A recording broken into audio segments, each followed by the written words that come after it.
क्या होगा अगर दुनिया का सबसे सुरक्षित माना जाने वाला जहाज अपनी पहली ही यात्रा में समुद्र की गहराइयों में हमेशा के लिए खो जाए।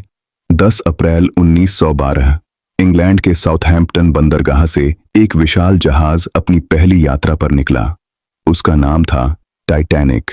उस समय टाइटैनिक केवल एक जहाज नहीं था, बल्कि इंजीनियरिंग का चमत्कार माना जाता था। लगभग 269 मीटर लंबा, हजारों यात्रियों की क्षमता और ऐसी शानदार सुविधाएं जिनकी कल्पना उस दौर में करना भी मुश्किल था। लोग कहते थे कि यह जहाज इतना सुरक्षित है कि इसे डुबाना लगभग असंभव है।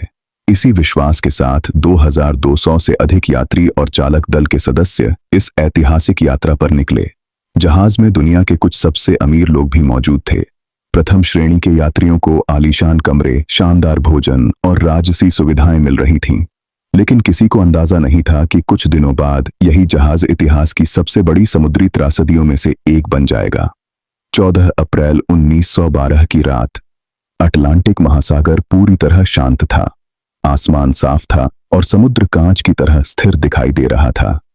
लेकिन यही शांति सबसे बड़ा खतरा साबित होने वाली थी।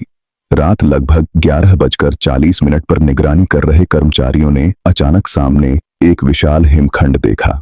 उन्होंने तुरंत चेतावनी दी, आइसबर्ग सामने है। कप्तान और चालक दल ने जहाज को मोड़ने की कोशिश की, लेकिन बहुत देर हो चुकी थी। कुछ ही सेकंड बाद टाइटैनिक का दाहिना हिस्सा हिमखंड से टकरा गया। टक्कर बहुत बड़ी नहीं लगी। कई यात्रियों को तो महसूस भी नहीं हुआ कि कुछ हुआ है, लेकिन जहाज के नीचे की कई परतें फट चुकी थीं और समुद्र का बर्फ जैसा ठंडा पानी तेजी से अंदर भरने लगा। शुरुआत में लोगों को लगा कि स्थिति नियंत्रण में है, लेकिन इंजीनियरों ने जल्द ही भयानक सच्चाई बता दी। टाइटैनिक को बचाया नहीं जा सकता था। वह धीरे धीरे डूबने वाला था। समस्या यह थी कि जहाज पर मौजूद सभी लोगों के लिए पर्याप्त लाइफ बोट नहीं थी।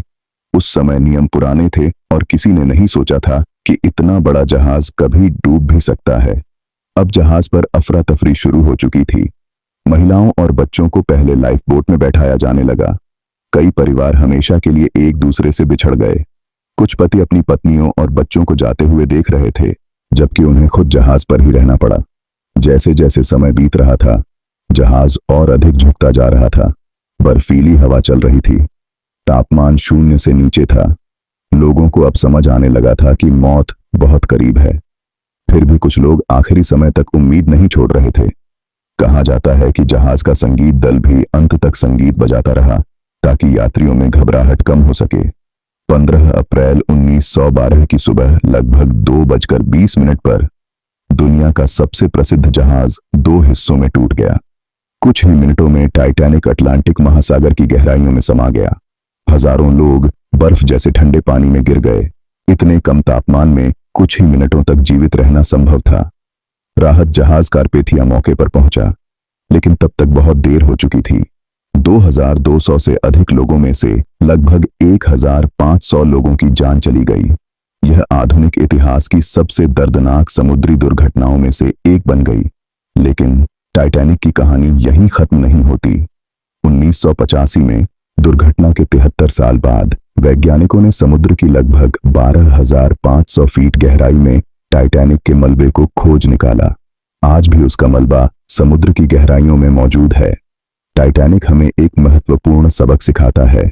कभी कभी इंसान अपनी तकनीक और उपलब्धियों पर इतना भरोसा कर लेता है कि वह संभावित खतरों को नजरअंदाज कर देता है। जिस जहाज को अडुबनीय कहा गया था, वह अपनी पहली ही यात्रा में डूब गया। और यही कारण है कि 100 साल से भी अधिक समय बाद भी टाइटैनिक की कहानी दुनिया भर के लोगों को आकर्षित करती है। यह सिर्फ एक जहाज की कहानी नहीं है। यह गर्व, उम्मीद, त्रासदी और मानव इतिहास के सबसे यादगार क्षणों में से एक की कहानी है।